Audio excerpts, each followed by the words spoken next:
Trump के tariff पर नहीं आया फैसला। अमेरिका के सुप्रीम कोर्ट में दूसरी बार टल गई है सुनवाई।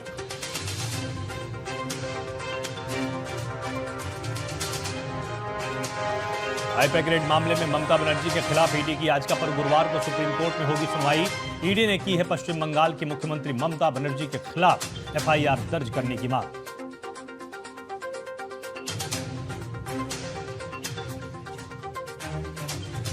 तेहरान में भारतीय दूतावास ने अपने नागरिकों को दी सलाह, तुरंत ईरान छोड़ दें। मदद के लिए फोन नंबर भी किए जारी।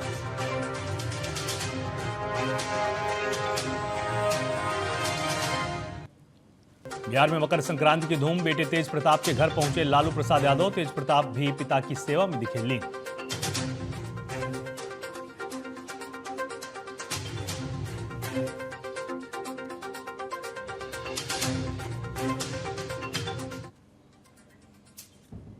नमस्कार, आप देख रहे हैं टीएनपी न्यूज और मैं हूं आपके साथ आलोक शुक्ला।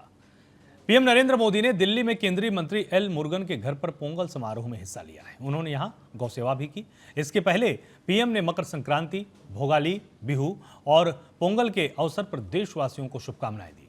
पोंगल को तमिल परंपराओं की समृद्धि का प्रतीक बताया है। उन्होंने कार्यक्रम को संबोधित किया और कहा, यह पर्व आप सबके साथ मनाना सौभाग्य की बात है। यह पर्व खासतौर पर किसानों के प्रति आभार प्रकट करने का अवसर है। पोंगल एक ग्लोबल फेस्टिवल बन चुका है। दुनिया भर में तमिल समुदाय और तमिल संस्कृति से प्रेम करने वाले लोग इसे उत्साह के साथ मनाते हैं। उसमें मैं भी एक हूं।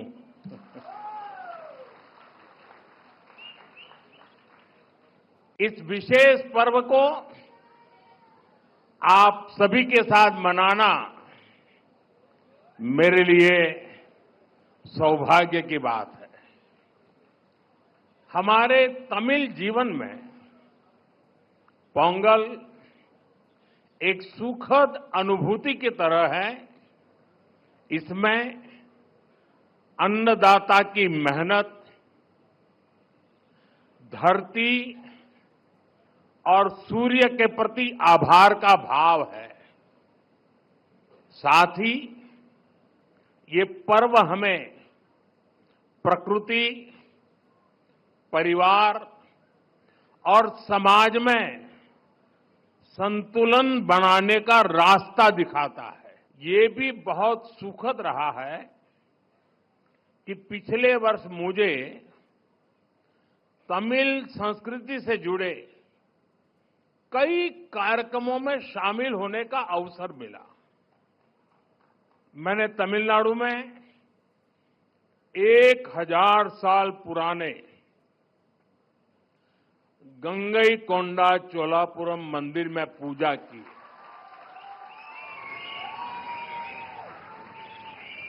वाराणसी में काशी तमिल संगमम के दौरान सांस्कृतिक एकता की ऊर्जा को पल पल उसके साथ जहां भी रहा मैं जुड़ा रहा, मैंने उसे महसूस किया। जब मैं पंबन ब्रिज के लोकार्पण के लिए रामेश्वरम गया था तो तमिल इतिहास की महानता का फिर एक बार साक्षी बना था। हमारी तमिल संस्कृति पूरे भारत की साझी विरासत है। इतना ही नहीं, पूरी मानवता की ये साझी विरासत है। जनशक्ति जनता दल के अध्यक्ष तेज प्रताप यादव ने पटना में अपने घर पर दही चूड़ा भोज कार्यक्रम का आयोजन किया। तेज प्रताप यादव के घर चूड़ा दही भोज में उनके पिता लालू यादव पहुंचे। आपको बता दें कि तेज प्रताप यादव अलग घर में रह रहे हैं। ऐसे में सियासी गलियारों में यह सवाल उठने लगा है कि क्या लालू यादव और उनके बेटे तेज प्रताप यादव के बीच रिश्ते सामान्य हो गए। बिहार में मकर संक्रांति पर अक्सर राजनीतिक उलटफेर होता रहा है। कई राजनीतिक रिश्ते बनते बिगड़ते हैं।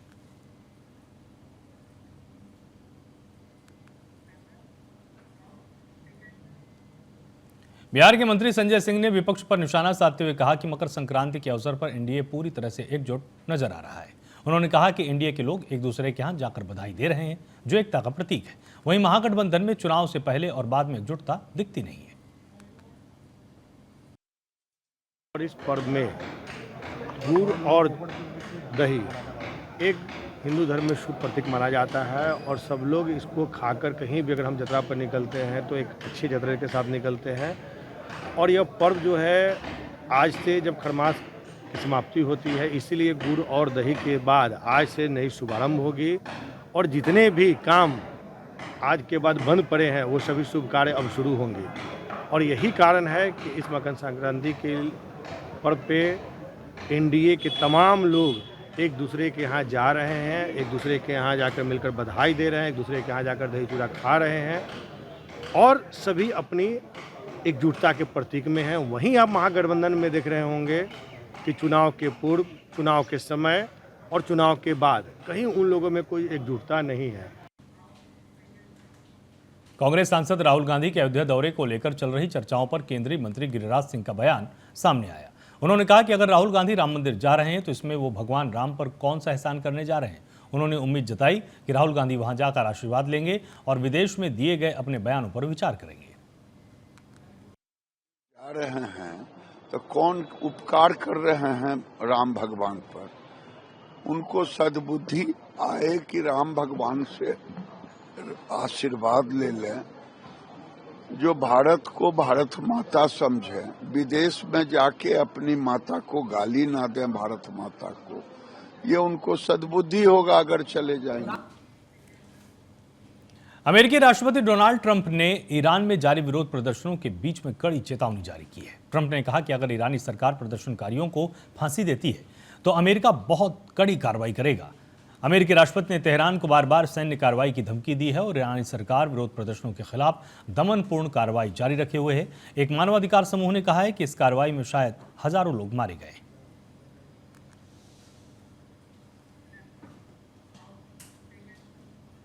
लखनऊ में यूपी बीजेपी प्रदेश अध्यक्ष पंकज चौधरी से योगी सरकार के मंत्रियों की लगातार मुलाकातों का दौर जारी है। मकर संक्रांति के बाद योगी मंत्रिमंडल में संभावित फेरबदल को लेकर राजनीतिक हलचल तेज हो गई है। नैमिषारण्य गेस्ट हाउस में हुई इन बैठकों में मंत्रियों ने अपने अपने विभागों के विकास कार्यों की जानकारी दी। सूत्रों के मुताबिक संगठन और सरकार के बीच समन्वय तथा संभावित विभागीय बदलावों को लेकर मंथन चल रहा है।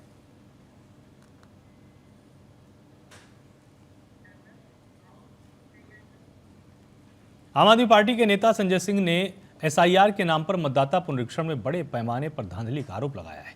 उन्होंने कहा कि मोदी, योगी और ज्ञानेश कुमार से जुड़े कर्मचारियों ने मिलकर गड़बड़ी की। संजय सिंह के मुताबिक दिसंबर 2025 में यूपी में 17 करोड़ मतदाता बताए गए थे, लेकिन बाद में संख्या घटकर 12 करोड़ 55 लाख रह गई। संजय सिंह ने दावा किया कि हर बूथ पर 200 वोट बढ़ाने की तैयारी है।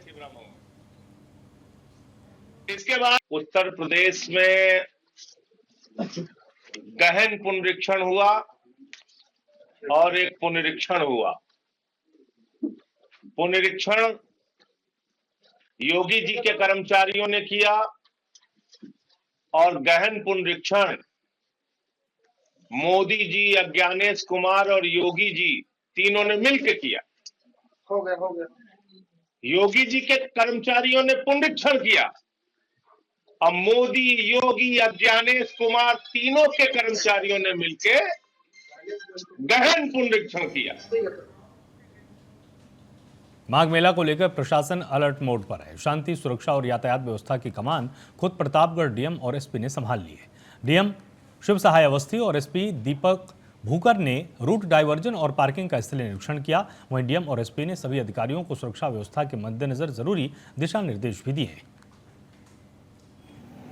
देखिए, माननीय मुख्यमंत्री जी के बहुत ही स्पष्ट निर्देश हैं कि जो प्रयागराज में इस समय माघ मेले का आयोजन हो रहा है, उसमें जो भी श्रद्धालु जा रहे हैं उनको किसी भी प्रकार की असुविधाओं का सामना ना करना पड़े।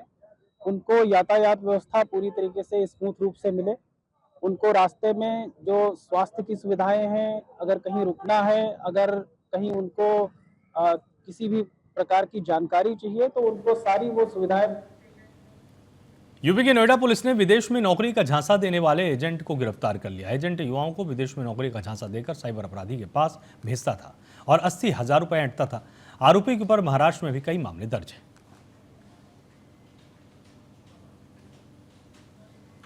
क्राइम थाना गौतम बुद्ध नगर द्वारा एक अभियुक्त को गिरफ्तार किया गया है जो साइबर स्लेवरी हेतु भारतीय युवाओं को विदेश भेज रहा था। ये अभियुक्त भारतीय युवाओं से सोशल मीडिया के माध्यम से संपर्क करता था और जब कोई युवा इसके संपर्क में आ जाता था उसको थाईलैंड में अच्छी नौकरी के नाम पर उसका एयर टिकट करवाता था और थाईलैंड में साइबर अपराधी उसको अपने कब्जे में लेकर म्यांमार पहुंचा रहे थे, जहां पे जबरदस्ती इन युवाओं से साइबर ठगी करवाई जा रही थी। भारतीय सरकार द्वारा विदेशी सरकारों के साथ समन्वय स्थापित कर हाल में कई ऐसे भारतीयों को रेस्क्यू किया गया है और भारत वापस लाया गया है। गौतम बुद्ध नगर में हमारे वादी और पीड़ित द्वारा एक एफआईआर दर्ज कराई गई थी, जिसमें उसने बताया कि अभियुक्त ने उसको थाईलैंड में नौकरी का झांसा दिया था और म्यांमार पहुंचा के वहां से उससे जबरदस्ती साइबर ठगी करवाई जा रही थी। यूपी के औरैया में लेडीज मार्केट में उस वक्त सनसनी फैल गई जब एक ज्वेलर्स की धारदार हथियार से हत्या कर दी गई, जिससे पूरे इलाके में दहशत का माहौल बन गया। घटना की जानकारी मिलते ही अपर पुलिस अधीक्षक सीओ सिटी समेत भारी पुलिस बल मौके पहुंचा। फॉरेंसिक टीम ने घटनास्थल पर पहुंचकर साक्ष्य जुटाने शुरू कर दिए। सीसीटीवी फुटेज खंगाले जा रहे हैं ताकि आरोपियों की जल्द से जल्द गिरफ्तारी हो सके।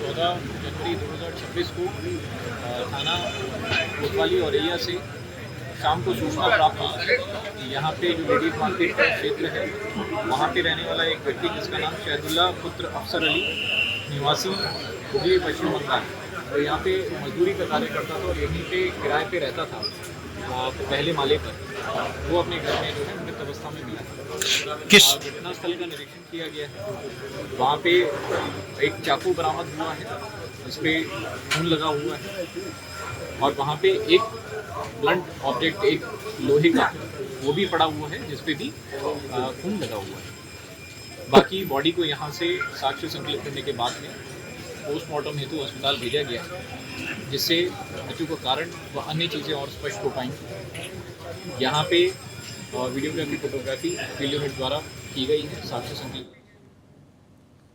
यूपी के उन्नाव में नगर पंचायत अचलगंज के कर्मचारियों को पिछले 2.5 महीने से वेतन नहीं मिला है, जिसको लेकर सभी कर्मचारी डीएम ऑफिस पहुंचे और प्रशासन के सामने अपनी समस्या रखी। कर्मचारियों ने बताया कि वेतन न मिलने से उनके सामने आर्थिक संकट खड़ा हो गया है। अगर जल्द वेतन नहीं मिला तो आंदोलन किया जाएगा। मामला ये है कि हम लोग नगर पंचायत अचलगंज में नौकरी कर रहे हैं। आज 2.5 महीने हो गए हैं, हम लोगों का वेतन नहीं आया है। हम लोगों को वो समस्या है कि एक एक पैसा उधार लेकर के सबसे लेते हैं, उसको दे नहीं पाते हैं और राशन खाने पीने के लिए नहीं है। बच्चे स्कूल जाते हैं, उनके लिए अगर स्कूल में फीस नहीं जमा है तो उनको निकाल दिया जाता है। दुकानदार के पास जाओ कि भैया सौदा दे दो, तो जब उससे लिया जाएगा, दिया नहीं जाएगा तो उसका पैसा कहाँ से होगा। तो इसलिए दुकानदार भी कहते हैं, अधिशासी अधिकारी नगर पंचायत के जो हैं और उनसे अगर कोई बात कहो तो वो कहते हैं पैसा नहीं दिया जाएगा, आप लोग जहाँ जो कुछ करना हो कर लो। तो वक्त यहाँ पर एक छोटे से ब्रेक का है, जल्द हाजिर होते हैं।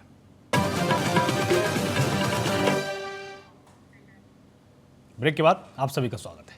खबर बिहार के रोहतास जिले से है, जहां पर मकर संक्रांति के पावन अवसर पर सासाराम के आदर्श कुशवाहा सब्जी मंडी में आयोजित किसान मेला लोगों के लिए खास आकर्षण का केंद्र बना। मेले में किसानों की उगाई गई विशाल और अद्भुत आकार की सब्जियों को देखने के लिए दिन भर लोगों की भारी भीड़ उमड़ती रही।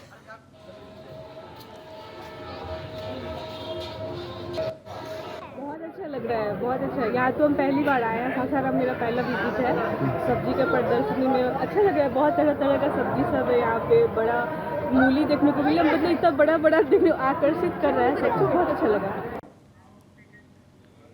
भोजपुर जिले के इतिहास में नया अध्याय जुड़ा है। जगदीशपुर प्रखंड के आयर थाना क्षेत्र के बली गांव निवासी महेश कुमार यादव भारतीय परंपरागत जहाज पर ओमान की यात्रा पर रवाना हुए। ये 50 टन वजनी जहाज लकड़ी और नारियल की रस्सी से बना है, साथ ही बिना इंजन और जीपीएस के संचालित हो रहा है। 65 फीट लंबा, 22 फीट चौड़ा और 13 फीट ऊंचा ये जहाज लंबे समुद्री सफर पर निकल गया है, जिसमें 15 सदस्यीय नाविक दल शामिल है।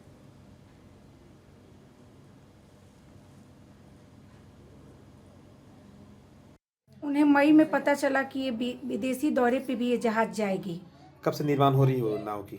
वो निर्माण तो आपको 2025 से हो रही है जी, मार्च से।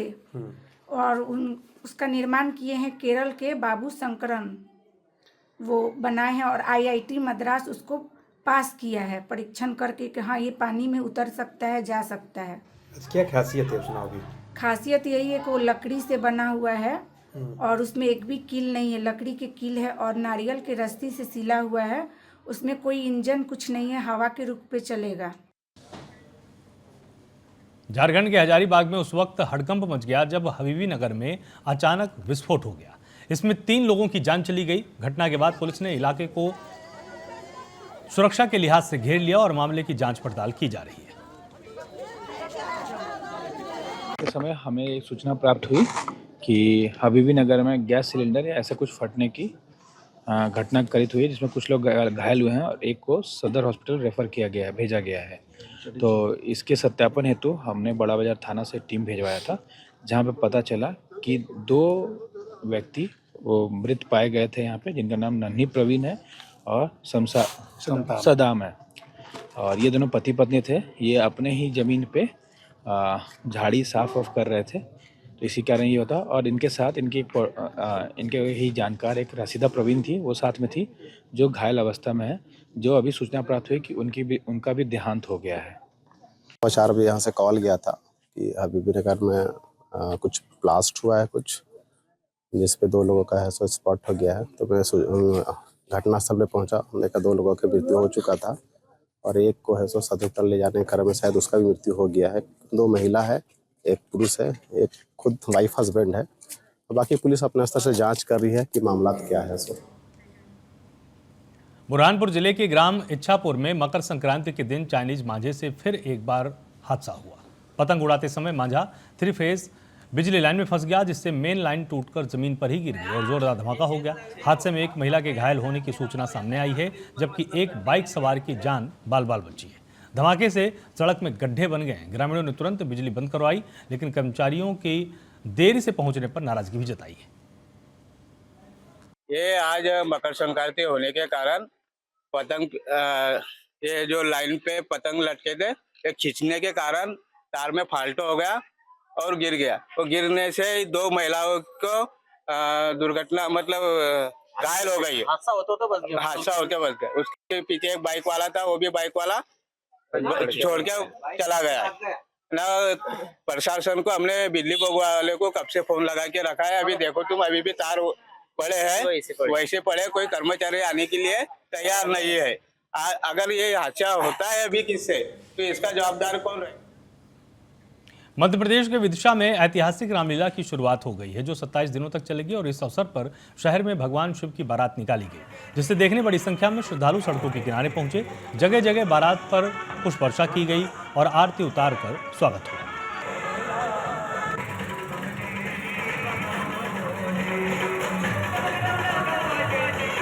यह आयोजन श्री रामलीला के प्रारंभ में आज के दिन से 27 दिवस का जो श्री रामलीला का महायज्ञ वो प्रारंभ हो चुका है।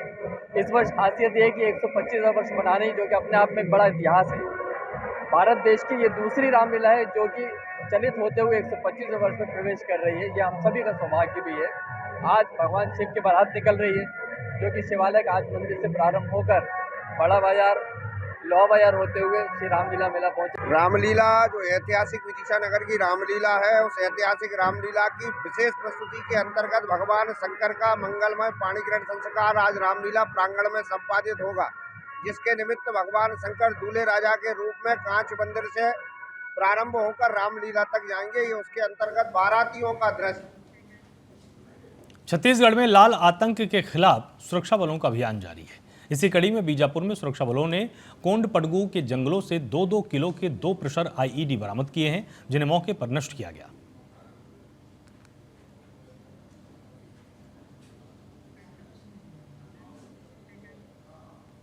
बदलापुर में बीजेपी के नयन मुथे के कार्यालय पर हमला और तोड़फोड़ का एक मामला सामने आया है। अगराली स्थित कार्यालय में हुई मारपीट की पूरी घटना सीसीटीवी में कैद हुई। नयन मुथे ने आरोप लगाया कि बीजेपी कार्यकर्ता सूरज मुथे और उसके साथियों ने चुनावी हार के बाद गुस्से में उनके साथ मारपीट की। फिलहाल पुलिस थाने में मामला दर्ज करने की प्रक्रिया जारी है।